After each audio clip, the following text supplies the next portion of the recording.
Okay, I've totally been there where you just feel like there's so many things, so many demands, so much homework, so many things that your parents want you to do, chores that you have to do that you're like, I just don't have time, let alone the fact that I don't have time. I have zero motivation to get them done.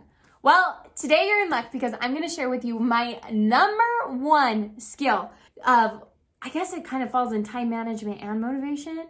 Time motivation. Let's dive right into my secret tip for you on how you can use your time more wisely and do some of those things that are hard and we don't want to do and we've been dragging our feet about doing, and how to get them just done. Okay, so that's a lot to promise in one little quick tip video, but I really do like this method has really changed my life, especially as a busy mom and coach. And that's this. You ready? You're going to miss it because it's very simple. So set a 10-minute timer. I'm going to leave that right there for you. Yes, no, that legitimately is the tip. And before you pause this or turn it off, let me tell you why this is life-changing. So the next time that you have to work on your English assignment and write that paper, set a timer for 10 minutes. The next time that you've got to clean up your room, set a timer for 10 minutes. The next time that you really have got to go do something that you don't want to do, set a timer for 10 minutes. And the secret is that once you set that timer, you tell yourself, okay, I'm going to work on this. I'm going to focus on this. I'm going to put away all distractions and just crank this out for 10 minutes. And then at the end of this 10 minutes, I can work on it some more or I can totally leave it, right? Like that's the beauty of this, is that we're just committing that I'm going to work on this for 10 minutes and I can either take it or leave it at that point. And let me share with you why this works. It works for lots of reasons, but it just is like kind of magic sauce for me. So I'm excited about it, but I think at this point you're like, Abby, it's just a 10-minute timer. But hear me out. This is why it works.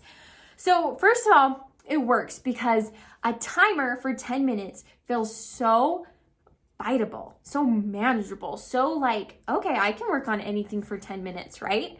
And it doesn't feel overwhelming because I would say that the majority of us have 10 minutes a day that we can spare. And if you're like, Abby, I don't even have 10 minutes, check your phone because the average person spends 3 hours a day on social media. So pretty sure you could find 10 minutes, right? So one, it feels manageable to our brain and our brain says, okay, I can work on this for 10 minutes. But the hardest part about a task is starting it. So the beauty of the timer for 10 minutes is that it just forces us to start. And about half of the time when that timer goes off, you'll want to continue. That you'll be over the hump of starting, you'll be on a good thought of like a brainwave, and you'll just keep going. And so that's the beauty of it, but that is not the purpose of it. If you think, well, this will make me so I really work for an hour, that'll destroy the motivation of like, oh, 10 minutes. You have to truly promise yourself, hey, I'm gonna work on this for 10 minutes. And if I still feel like it, I'll keep going. But if not, I have full permission to quit, and then I'll put 10 minutes towards it tomorrow, right? If it's not done. That's the beauty of it, right? It gets us started, it gets us going, and the majority of us feel motivated enough to keep going or to at least put in a little bit more time than 10 minutes. Let me share with you a real life example of how I use this every single day. So I'm a mom of 2 little boys. I'm a professional coach. I speak all the time and I have a house, and it can get messy really fast and I can feel really overwhelmed. And usually by the end of the day, I look over my house of toys and leftover breakfast and my laptop and all my papers and all the things that I want to do and the dirty floors, and I can get so overwhelmed. And when we get overwhelmed, one way our body handles it is we shut down and we say, I'm not going to do anything because I'm overwhelmed and I'm not going to think about it. But that's where the beauty of the 10-minute timer comes in. And so every night, as soon as I put my boys in bed, I set a timer for 10 minutes. And for that 10 minutes, I'm just going to clean up. And I don't necessarily have rules about what I have to start with or what I have to do. So some nights I sweep up the kitchen floor and put away dishes. Some nights I put away toys. Some nights I do laundry, right? And as soon as that 10-minute timer goes off, I stop.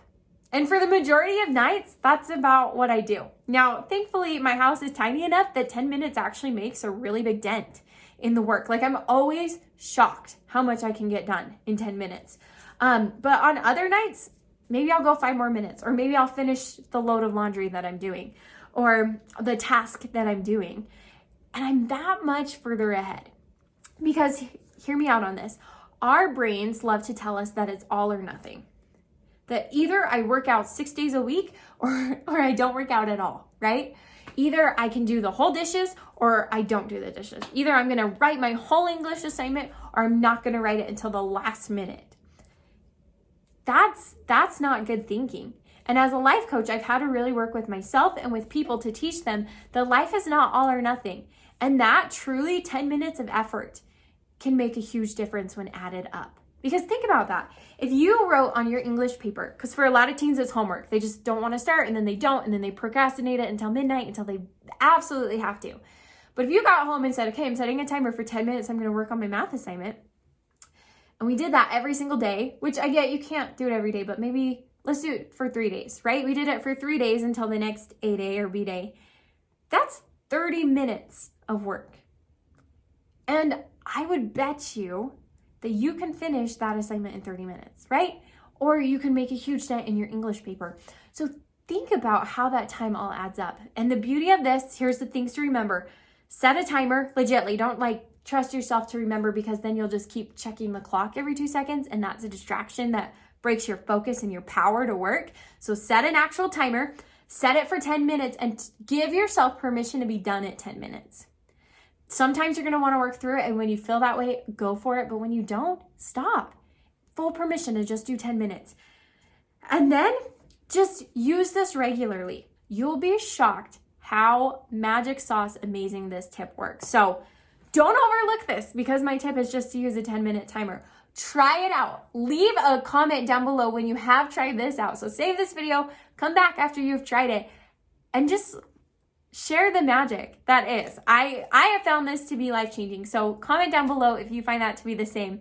And if you are a teenager and young adult looking to change your life and take it to that next level, especially when it comes to mastering high school and beyond, check out my channel. It's Abbi Winslow, and I specialize in life coaching for young adults and teaching teens these personal development skills that are going to change your life. So if that sounds like something you're into, please subscribe, check out my channel, and I cannot wait to see you in my next video. So, Abbi J out.